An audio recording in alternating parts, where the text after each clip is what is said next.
Hallelujah, praise the name of the Lord. I take this opportunity to welcome you wherever you are to this service. Thank you very much for tuning in. It's been my pleasure to bring the word of God to you, and I believe that God will bless you, and I believe that this platform has been a blessing to you. I want to thank all my viewers who have been commenting and asking questions also in the social media. I really want to thank God for every one of you, and I want you to know that wherever you are, I do appreciate you very much. You are the reason as to why I do come to this platform. You are the reason as to why God has opened this door that we may share the word of God. Though you are still far and I'm far from you, but we can as well connect, and I really want to thank God very much for you.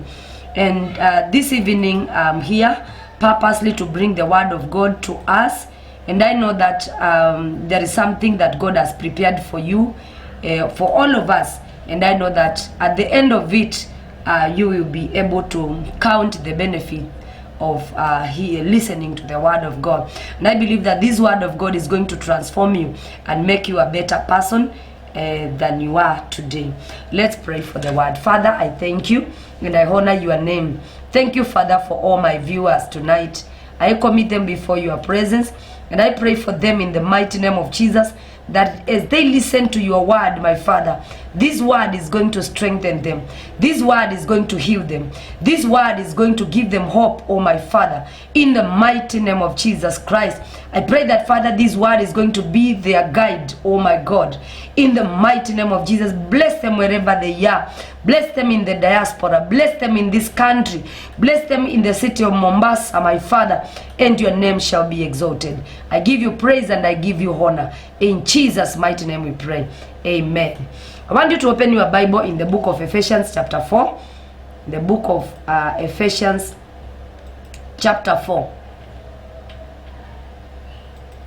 I am talking about fellowship. I'm talking about unity, fellowship of brethren. That is what I want to emphasize upon tonight. So Ephesians chapter 4, I want to read from verse, let me just begin from verse 1. Let me begin from verse 1. The Bible says, I therefore, the prisoner of the Lord, beseech you to walk worthy of the calling with which you were called, with all lowliness and gentleness, with long suffering, bearing with one another in love, endeavor to keep the unity of the Spirit in the bond of peace. There is one body and one Spirit, just as you were called in one hope of your calling, one Lord, one faith, one baptism, one God and Father of all, who is above all,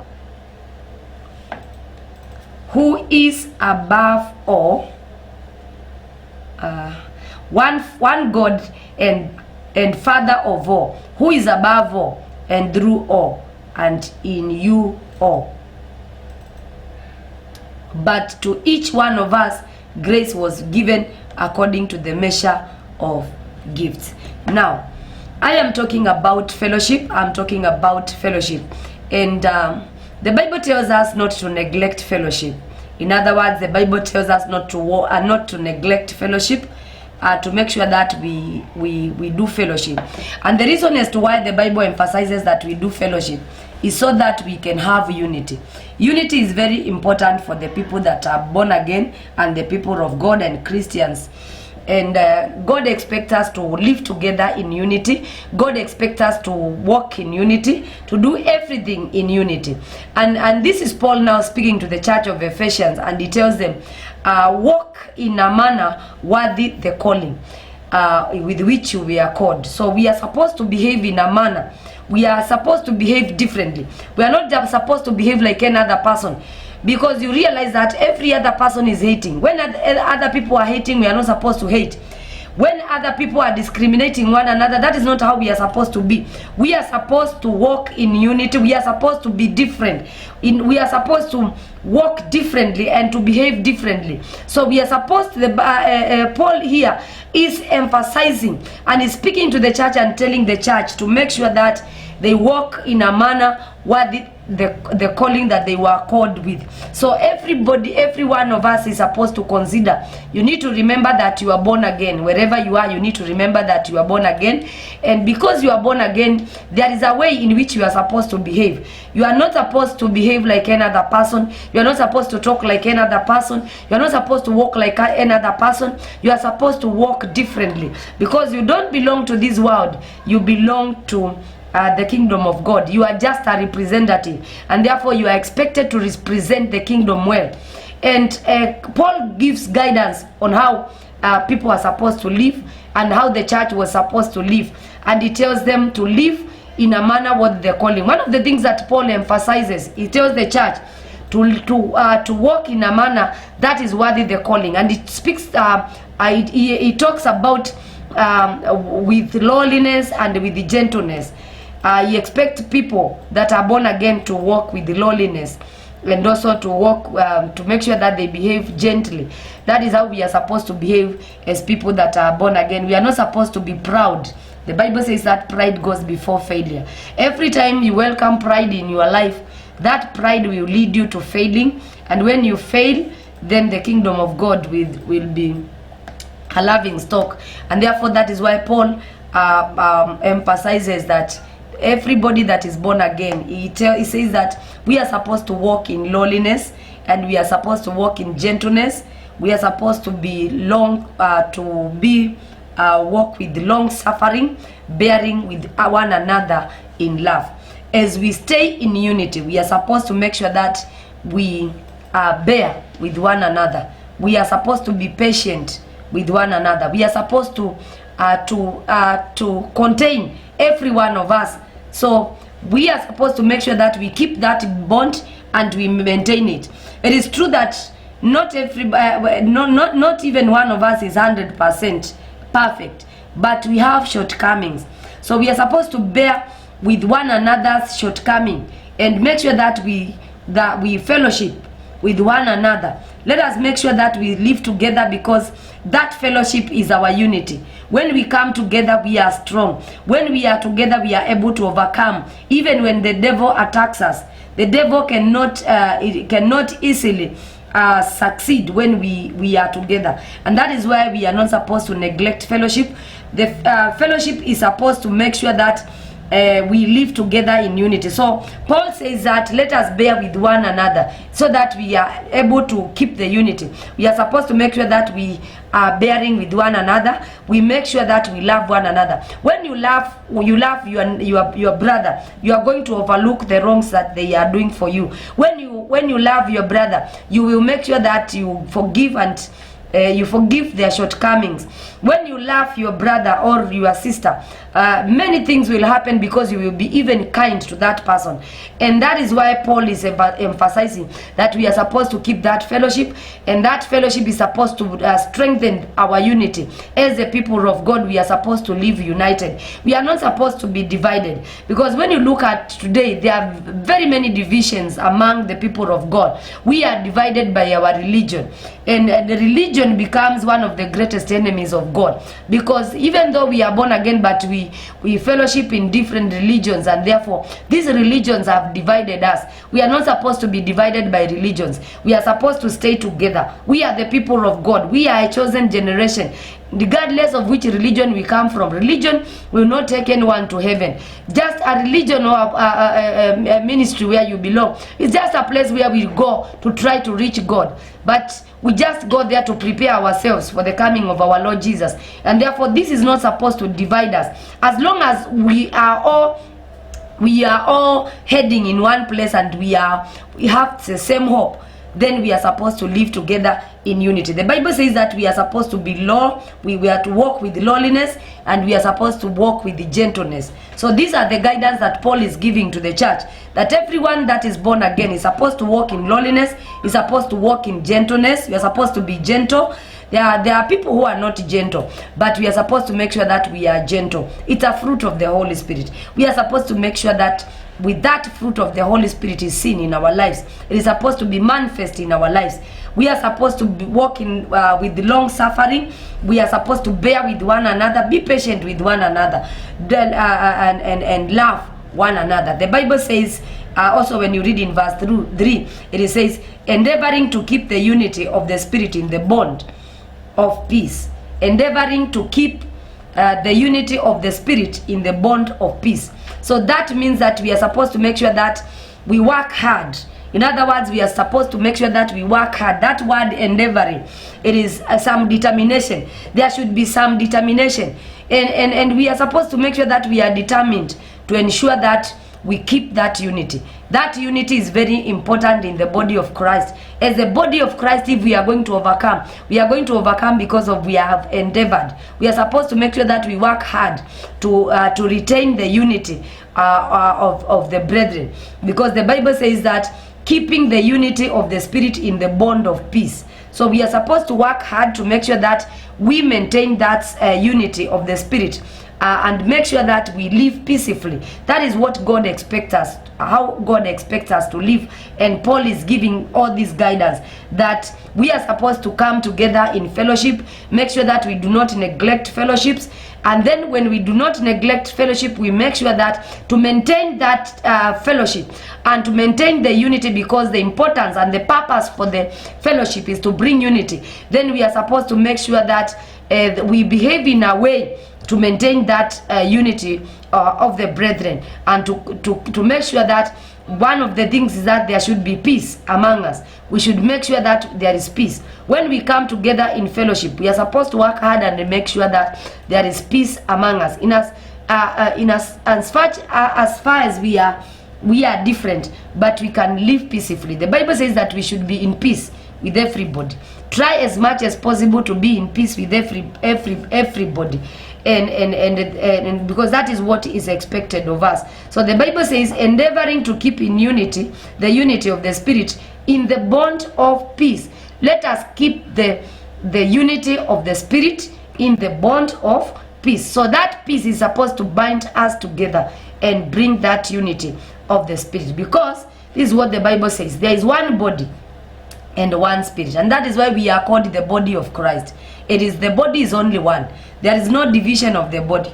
What there is that the body is only one, then there are different parts. So if the body is one, I don't know what really brings the divisions among the people of God. We are called the people of God. We are the people of God. We are a chosen generation. Regardless of where you worship, we are a chosen generation.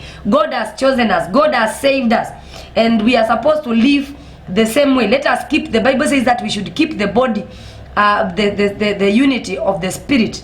And we are supposed to make sure that, because there is one body, and that is how we are supposed to live.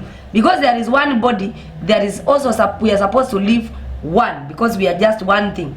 Only that we are in different locations, and that we worship in different places, with the different churches of different names. But the Bible says that there is one body and one Spirit, just as you were called in one hope of your calling. So I want everybody that is watching me to know that our hope of calling is one. We have only one hope of calling. What we have been promised is just the same: eternal life. You have been promised eternal life. We know that Jesus is coming, and when he comes, he will give us that. He has promised us of that eternal life. So we have that one hope, wherever you are, regardless of where you worship. And therefore the Bible says that there is only one body and one Spirit, as you were called in one hope of your calling. So our hope of calling is the same, and that is why we are supposed to live just like one. We are just supposed to be one, and we are supposed to take all the divisions that are among us. And that is what I'm here to speak about, that let us take away all the divisions, because Jesus is coming for his church. He left a church that was united. He left a church that was doing everything the same. He left a church that was behaving in a certain manner. He left a church that was full of love. That love, Jesus left that first love in the first church. There was that love, and we are supposed, that is how we are supposed to live, and also to maintain that love. Even in these last days, we are supposed to make sure that we maintain that love, and make sure that we take away everything that brings division among us. Jesus is not coming for a church that is divided. We are one body. We are one body. We are one Spirit. there is one body, and there is one spirit. And therefore, the hope for our calling is one. And therefore, because the hope of our calling is one, that is why I'm saying tonight that we are supposed to take every kind of division, anything that can bring division among us, we are supposed to take it away. We are supposed to work hard and make sure that we take away all that which brings division among us, and make sure that we live in peace. That is what is expected of us. When Jesus comes, he will come and he's supposed to find peace in the church. He's supposed to find us living peacefully together as the people of God, because we are his people. We are a chosen generation, a people of God, a holy nation for God himself. And this nation is not supposed to be divided. When Jesus comes, he wants to take the body as he left it. He wants to take the body as one. The body is supposed to be united. And because time is far much God and Jesus is coming, that is why there is an emphasis of bringing back the fellowship together. There is a lot of hatred today. People from different denominations, you find that there is a lot of hatred. There are people, even though all of us are born again, but you realize that there is something that divides us. And that which divides us is what we are supposed to take away. So you find people in church and they are full of hatred. We are not supposed to hate one another. We are not supposed, we need to, when I see you, as long as you are born again, as long as you believe in Christ Jesus, and as long as you know that Jesus is coming and you made him as Lord and Savior, then there should never be another division among us, because our hope for our calling is just one. God expects us to live in unity, and therefore this is the time for the body of Christ to come together. Jesus is coming, and he's coming to take his people. He's coming to take his people to go with him, and therefore the Bible says that we are supposed to live together. The Bible says there is only one Lord and there is one faith. There is one. Everything is one. The faith is one, and the Lord is one. The Lord who saved you is the same Lord who saved me. What he promised you is the same thing that he has promised me. I'm pursuing. He said that he is coming. To me, he says that I am coming soon. And to you, you're also saying the same words, that he is coming soon. So you realize that our hope is just the same. We are hoping to see Jesus as he comes. And therefore, because we are hoping the same thing, then we are supposed to live together. We are supposed to be united. We are supposed to fellowship together. I'm looking for that time when the church used to come together and break the boundaries of their denominations, and they come together, they make one crusade, and people get saved. I'm looking for that time. I don't know what brought really divisions among us. And I believe that God is going to help us so that we can come back together as a ministry and as the body of Christ, so that we can prepare for the coming of our Lord Jesus. It is true that we are waiting for Jesus to come, but when he looks at the church is not prepared. When Jesus looks at the church is not prepared, and then Jesus cannot come when the church is not prepared. And I believe we are also playing part in delaying the coming of our Lord Jesus, because he looks at the church and he says, if I go today, the church is not prepared for my coming.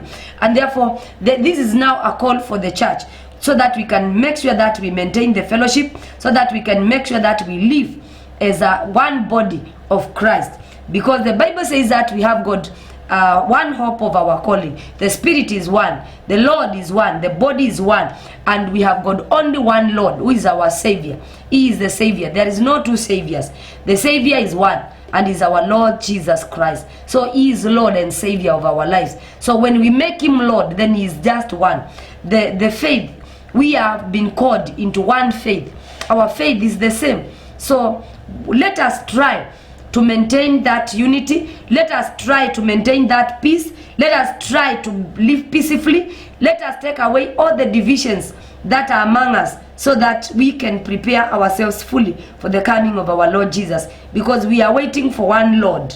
One Lord is Lord. One is Lord and Savior. He is the one who is Lord and Savior, and we need to know that we have been called into one faith, one baptism, one God and Father of all. So God is one. He is the Father of all of us. So it means that we share a Father. We share a Father because God is one. He is a Father of all. is the Father of all. Regardless of your denomination, God is your Father. And God is your Father. God is my Father. When I want something, He provides for me. I depend on Him. He is one God. He is the Father of every creation. And because God is the Father of every creation, we are expected to live peacefully with one another, taking away all the divisions and the hatred, because we need to know that we have only one God and the Father of all. He is above all and through all and in you all. So this God, who is the Father of all, is above everything. So God is above everything that we can think about. He is God and is one, and is the Father of all of us. Then is above everything else, and is and through all, and He is in all of us. So this tonight I am just emphasizing about fellowship. I am emphasizing that we need to live peacefully with one another, knowing that there are things that we share in common. God is one, and therefore if God is one, then He is the creator of all, and He is our Father. He is the Father of all, and He is in us all. And therefore that is why we need to live in unity. We need to come again to our senses, and we need to begin to think on how if at all Jesus comes today, if at all our Lord comes today, how prepared are we? The church is not, I feel that the church is not prepared. And we are living in the last days, and there is a lot of evil that is taking place. And I feel in the spirit that there is an emphasis. God is emphasizing that the church need to come together so that we can be strong. When we come together as a church, we will be strong and we will be able to overcome. But when we are scattered, the devil will be able to scatter, to attack. It is very easy to attack people that are divided. It is very easy to attack people that are scattered. So when the church is scattered and the enemy comes, the church is not strong. The church is weak. But when the church comes together, it is very difficult for the enemy to attack the church that has come together, because when the church comes together in unity, it is a symbolism of strength, and it is a symbolism that the church is going to overcome. So we are expected to overcome. How are we going to overcome if we are not united? The Bible says that in the last days God promised, and He said that I will build my church in the last days, and the gates of hell will not be able to overcome it. So you need to know that if the church is going to overcome, if the church is going to stand in these last days, the church must be united. We need to know that God is our Father. He is in all of us. And therefore, because God is our Father, we are supposed to live like the children of one Father. We are supposed to live together. We are supposed to share burdens together as children of one Father. And when the children of one Father stay together, then that unity is strength. That unity will make the church to overcome. That unity will make the church to fight every battle. When the church comes together, the church will be able to overcome the devil, will be able to overcome the schemes of the devil. So this is what is expected of the church. It is time now the church comes together. It is time now we put away all our differences. It is time now we come together and we embrace one another, because we are heading in one place. The hope of our calling is one. God is one. The Holy Spirit is one. And therefore, there is a way in which we are supposed to behave. And we need to come back again, because we are supposed to walk in a manner worthy our calling.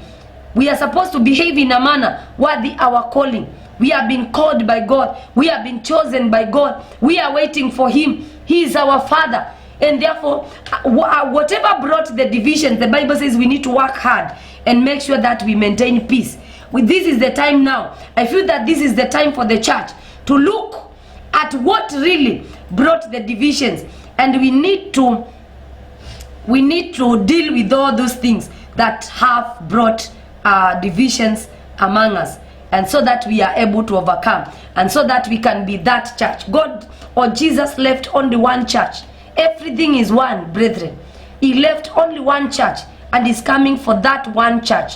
That one church is the one that Jesus is coming for. And therefore we need to realize, we need to know that we are one.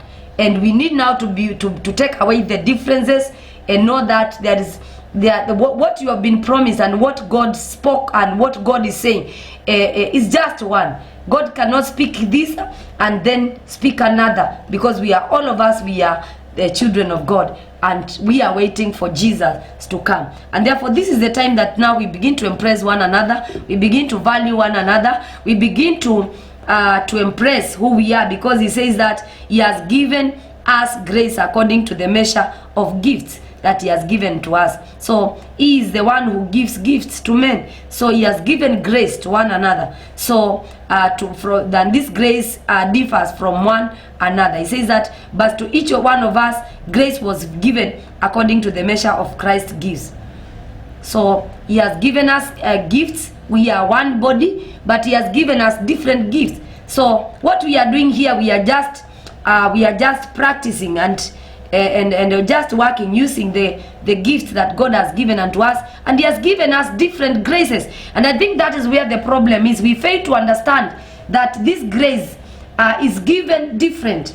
He says that, but each one of us is given, grace was given according to the measure of Christ's gift. So grace was given according to the measure of gift. So the grace is not the same, and that is what we need to understand, and that is why we need to bear with one another, because even the gifts that Christ gave to every one of us is not the same. And so that now we can bear with one another, we can be at peace with one another, we can just walk together in unity as the people of God. We need to know that grace has been given different. The measure of grace that has been given to all of us is different.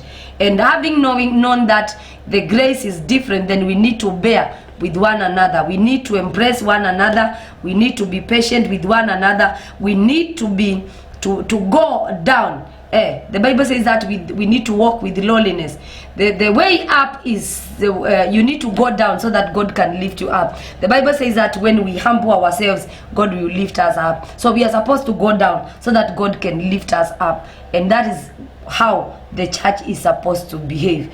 And therefore I believe that from today you will not neglect fellowship. You will not neglect the coming together of brethren. The Bible says that there God releases a blessing also. So when the church lives together in unity, God is going to release a blessing. And I am telling you, in these last days we will be blessed of the Lord. So when we bring that unity back, God will bless us. He will release a blessing. God will command, actually he will command a blessing over the church.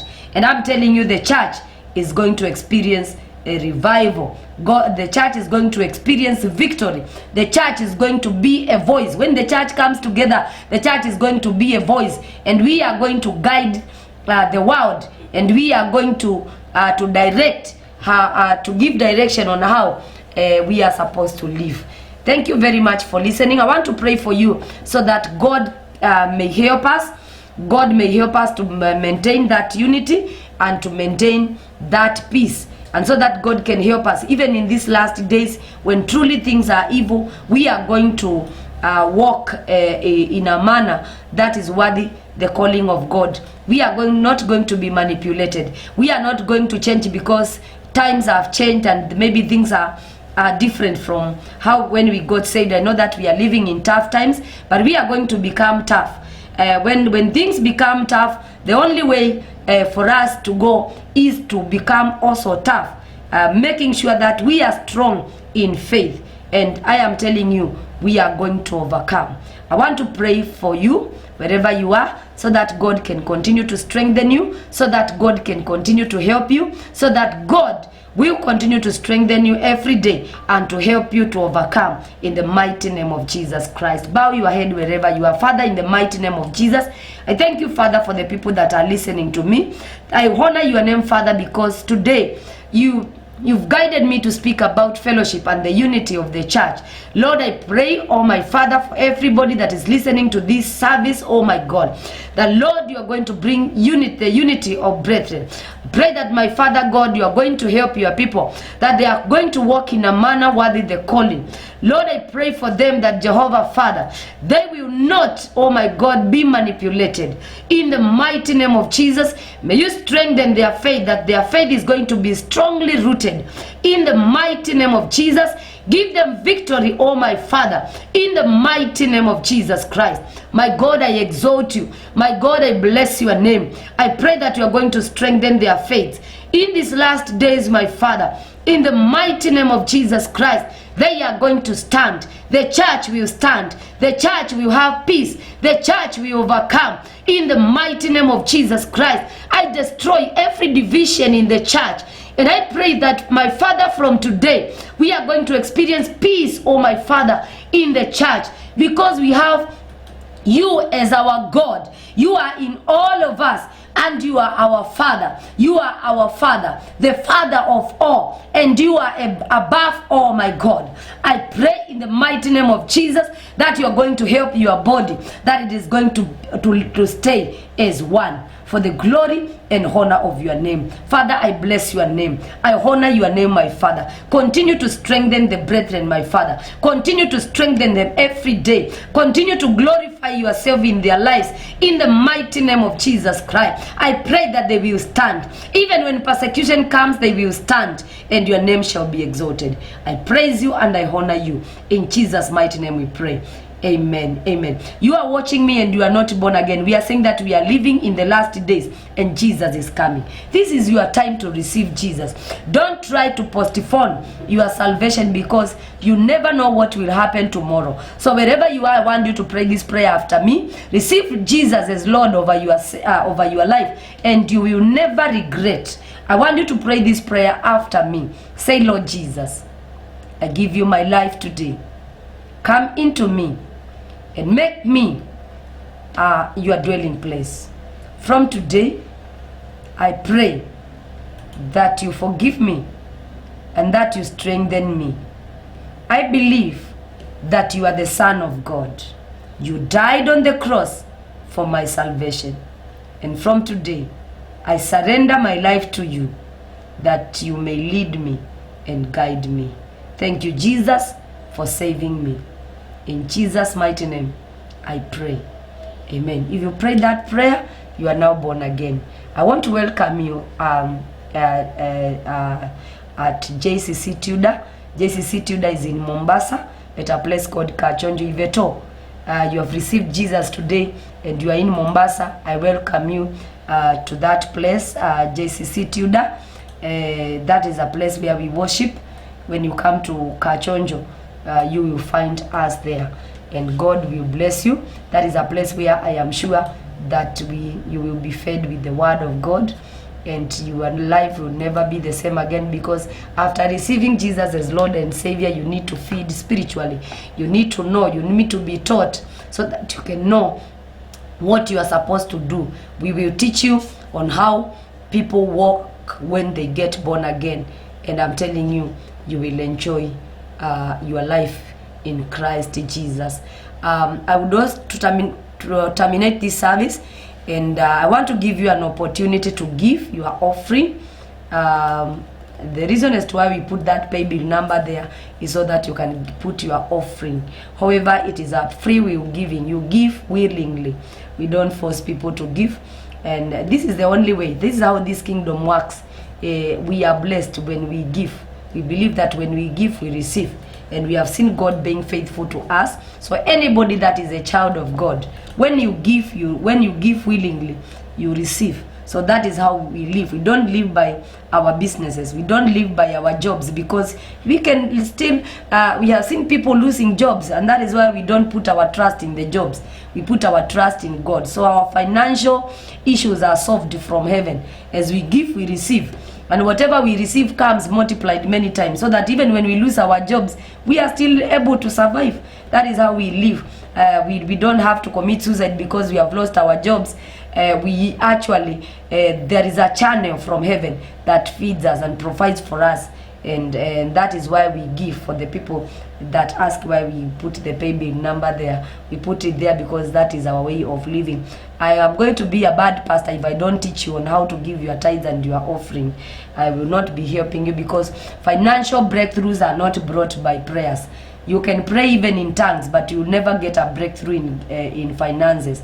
Finances come when you become a giver. When you become a giver of the kingdom, that is the key that solves our financial issues. Hallelujah. So I want to pray for that offering. I believe that you've taken it out. There is that pay bill number now, which we have put already on your screen.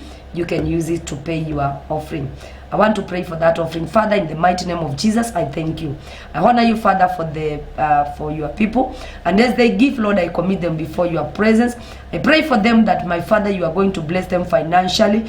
Lift them financially, my Father, for the glory and honor of your name. I commit them before your presence, and I pray that, my Father, let them never lack anything. Bless the work of their hands in the mighty name of Jesus. Bless their businesses. Bless their working places, my Father. I pray for them that you will give them promotion and your name shall be exalted. I praise you and I honor you. In Jesus' mighty name we pray. Amen. Amen. Thank you very much for taking your time and listening to the word of God. I am happy. I always pray for you. And I know that one day God will connect us and we will be able to meet and glorify God and also get those testimonies on what God has been doing through this platform. God bless you. I wish you a good night. Amen.